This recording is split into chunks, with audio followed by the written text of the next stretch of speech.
Guys, I'm Anshika और आज हम बात करेंगे बायोलॉजी के बहुत इम्पोर्टेंट टॉपिक बैक्टीरिया के बारे में। और मैं पूरी कोशिश करूंगी कि आपके बैक्टीरिया से रिलेटेड किसी भी एग्ज़ाम के सारे क्वेश्चंस को कवर अप कराया जा सके और आसानी से आपको समझाया जा सके। तो चलिए हम अपनी चर्चा को शुरू करते हैं कुछ इम्पोर्टेंट साइंटिस्ट के नेम के साथ। पहले हैं जिसमें आज जैसा कि आपको आपकी स्क्रीन पर दिखाया जा रहा है एंटोनी वॉन लीवेनहॉफ, दूसरे लिनियस, तीसरे एरेनबर्ग, चौथे लुईस पास्चर, पांचवें रॉबर्ट कोच और लास्ट में जोसेफ लिस्टर। अब मैं आपको एक बहुत मज़ेदार कहानी सुनाऊंगी जिसके साथ आपको बैक्टीरिया की पूरी हिस्ट्री समझ आ जाएगी। सबसे पहले एक डच वैज्ञानिक थे जिन्होंने 1683 में अपने खुद के बनाए हुए सूक्ष्मदर्शी से इन्हें देखा, लेकिन उन्होंने तब इन्हें बैक्टीरिया नहीं एनिमल क्यूज नाम दिया और ये साइंटिस्ट थे एंटोनी वॉन लीवेनहॉफ। दूसरे पॉइंट में आपको दिखाया गया है लीनियस के बारे में। लीनियस जिन्हें द्विनाम पद्धति का जनक कहते हैं, उन्होंने कहा एंटोनी वॉन लीवेनहॉफ से, तुमने जो एनिमल क्यूज खोजे हैं उन्हें हम वर्मस में जगह दे देते हैं। तो एरेनबर्ग बोले कि क्या छोड़ो, एनिमल क्यूज नाम अच्छा नहीं लग रहा है, इसे हम कोई दूसरा नाम देते हैं, और उन्होंने इसे बैक्टीरिया नाम दे दिया। तो 1829 में एरेनबर्ग ने बैक्टीरिया को सबसे पहले बैक्टीरिया नाम दिया। अब हम अपनी कहानी को आगे ले जाते हैं और उस पर चर्चा करेंगे। अब आपको दिखाए गए हैं लुईस पास्चर। लुईस पास्चर ने सबसे पहले 1989 में प्रयोगों के द्वारा ये दिखाया कि जो फर्मेंटेशन की रासायनिक क्रिया होती है वो सूक्ष्म जीवों द्वारा होती है। किसी भी चीज़ का सड़ना गलना ये सभी क्रिया फर्मेंटेशन होती है और ये सभी बैक्टीरिया के द्वारा होती है, जैसा कि आज के समय में हम जानते हैं। अब रॉबर्ट कोच की बात करते हैं। रॉबर्ट कोच ने कॉलेरा, ट्यूबरकुलोसिस और कैटल्स में एंथ्रेक्स का गहन अध्ययन किया व बताया ये बैक्टीरिया से होते हैं। In the last Joseph Lister 1867 में इन्होंने बैक्टीरिया से रिलेटेड एक एंटीसेप्टिक थ्योरी दी। आगे हम बताते हैं कि जो बैक्टीरिया की स्टडी है, किसी भी चीज़ की स्टडी किसी न किसी ब्रांच के ही अंदर होती है, तो बैक्टीरिया की स्टडी हम बैक्टीरियोलॉजी में करते हैं। Father of microbiology Lewis pasture को कहा जाता है और फादर ऑफ बैक्टीरियोलॉजी लीवेनहॉफ को कहा जाता है, जैसा कि आपकी स्क्रीन पर मेंशन किया गया है। अब बात आती है कि माइक्रोबायोलॉजी क्या है।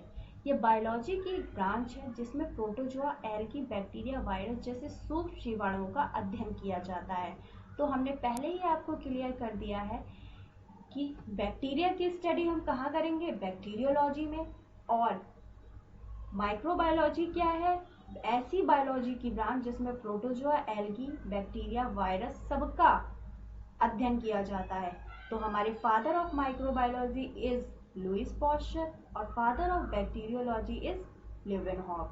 अब हम अपनी चर्चा को आगे ले जाते हैं।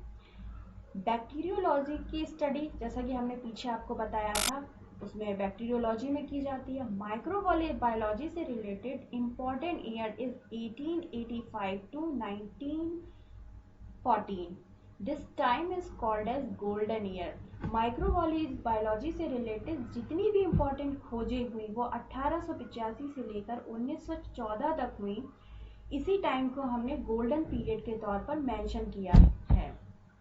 ये आपकी स्क्रीन पर जो आपको दिखाया जा रहा है ये बैक्टीरिया का डायग्राम है। इसके स्ट्रक्चर पर हम अपनी अगली क्लास में पूरी डिटेल में चर्चा करेंगे, लेकिन यहाँ पर आपको समझा दिया जाएगा।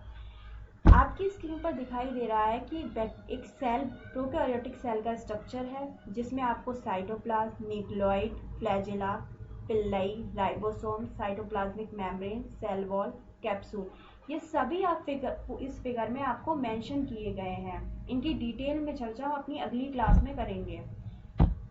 इसके बाद बैक्टीरिया के जनरल कैरेक्टर्स की बात करते हैं। बैक्टीरिया सबसे simple, microscopic, unicellular and primitives हैं, मतलब कि सबसे सरल हैं, सबसे छोटे हैं, एक कोशिकीय हैं और प्रिमिटिव जीवों में आते हैं। बैक्टीरिया कॉस्मोपॉलिटन जीव है, मतलब कि ये कहीं भी मिल सकते हैं आपको, वाटर, सॉइल, एयर, लिविंग और नॉन लिविंग किसी भी जगह पर पाए जा सकते हैं।